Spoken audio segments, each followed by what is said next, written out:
Good morning and welcome to the Inspire series. Good morning, Dale. How are you doing today? Oh, great, thanks. I'm so excited to have Cyril Maniwa with me. Straight from Zimbabwe? No, not really. Not straight from Zimbabwe. He's actually Yeah, studying here at Monash University in Melbourne. Welcome. thank you. Yeah, it's an honor and a privilege to be here doing this Inspire meeting, and hopefully at the end, out of inspired at least one person. So, Cyril, we met at an event that Melanie McCarthy was running, something to do with leadership. What was it called again? It's called Leading for Success. Yeah, and we met in the chat box. Definitely did, yeah. And thank you for reaching out. I think the topic of discussion was giving support to people in the mining industry, especially students still trying to get into it, break through into it. And yeah, you reached out and just offered support since then, and thank you for that.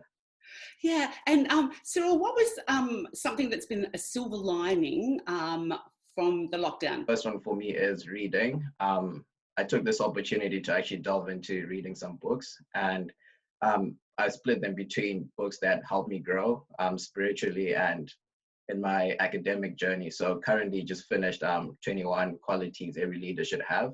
That's John Maxwell. And just taking the time to reflect every single day. Yeah, reflecting on what am I doing, where am I going? And lastly, I just think with this career I'm getting into, it's been exciting just reading into the history of it, learning more, and yeah, what the future looks like. So I think summing it up is reflection, reading, and just looking into my career. Yeah. And Cyril, could you share with us someone who has really inspired you in your life? Oh, for sure. That would be my sister. My sister's name is Samantha, and she lives in the USA. So interesting, actually, we have a very interesting relationship. She's 18 years older than me. So when I was actually a year old, she left to go to university in the United States. And after undergraduate, she enrolled into a master's. And ever since, she's been there working. And why she's been my inspiration is regardless of this big age difference, we've both made an effort to actually have a close relationship because yeah, I mean, she wasn't around when I grew up, and she is a minority in more than one aspect, but she's been able to break through the industry that she works in and continues to work hard. She's a mother. She inspires other women around her, and I think that's just so much of an inspiration. She's been an inspiration in our family, and she continues to work hard. I don't know if she'll be happy if I say this, but yeah, she has a book that's meant to be published very soon. Yeah, so I don't even know where she gets the time from, but she makes it happen. And I think the biggest thing for me, she's been there as a friend, as a sister, as a mentor. And I think what's so inspiring is she's done it not knowingly. I think she just thought she was playing a role as a sister. But yeah, she continues to be an inspiration all around. That is so beautiful. I love Yeah. it. And I think that she'll be just so happy to hear you say that. I'm originally born and raised in Zimbabwe, as you can probably notice the flag behind me. And I came to Australia in 2018 to begin my studies. And when I was planning to leave home, I think all I had was I wanted to be in Melbourne and I wanted to study engineering. But it actually hadn't occurred to me and I hadn't spent time what I wanted to specialize in. Yeah, so coming overseas, obviously leaving my family, coming to live by myself, it was quite a journey. The time I reinvented myself, I think, was at the end of my first semester, where I'd had a very average semester, which I guess is normal. I was adjusting to the culture shock. There was a lot to learn, adapting.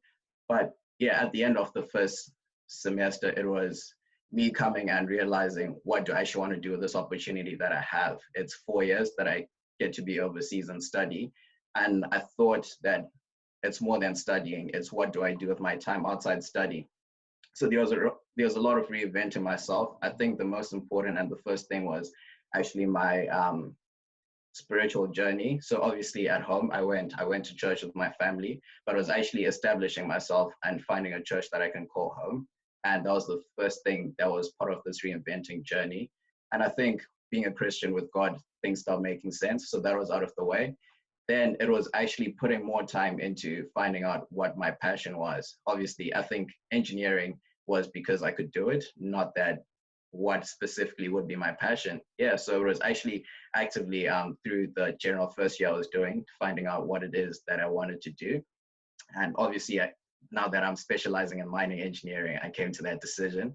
Yeah, so it was putting that. I'm a very sports person. Yeah, so but when I first came over, I didn't make time for that, and it was finding a place where I can go play sports. I'm a big fan of basketball, so it was my sports, which I guess ties in with good health. Yes, and good friends that I can rely on, friends that we can help each other, inspire each other. People, yeah. So and that's people I study with, people I can do social things with, activities.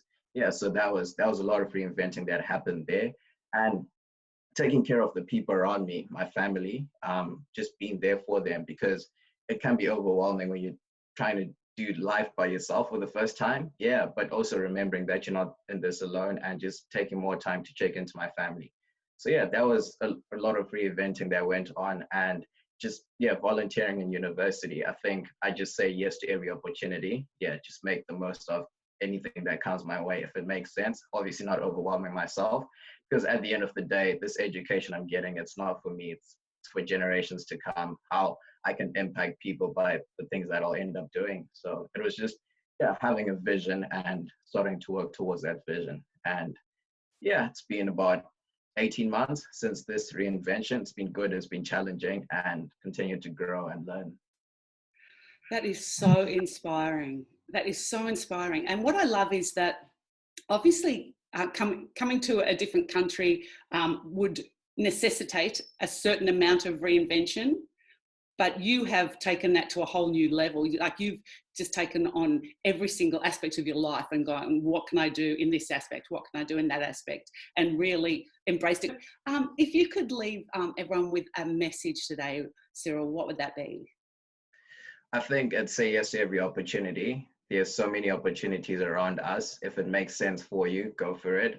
As a young person, I think the only thing I'm fearless to is opportunity, you know? Yeah, so pretty much, yeah, take chances and continue learning. I don't think you can stop learning. So pretty much, and I hope that inspires at least one person. Well, I'm sure it will. And thank you so much. Well, you've inspired me. So there you go. There's one. There's your first one. Thank you. Job done. Yes, exactly. Yeah, yeah. Well, thank you so much for being with me. And Cyril Maniwa, have an awesome day. Thank you, Dale. You too. And it was a privilege and an honor. Goodbye. Thanks. Bye. Bye.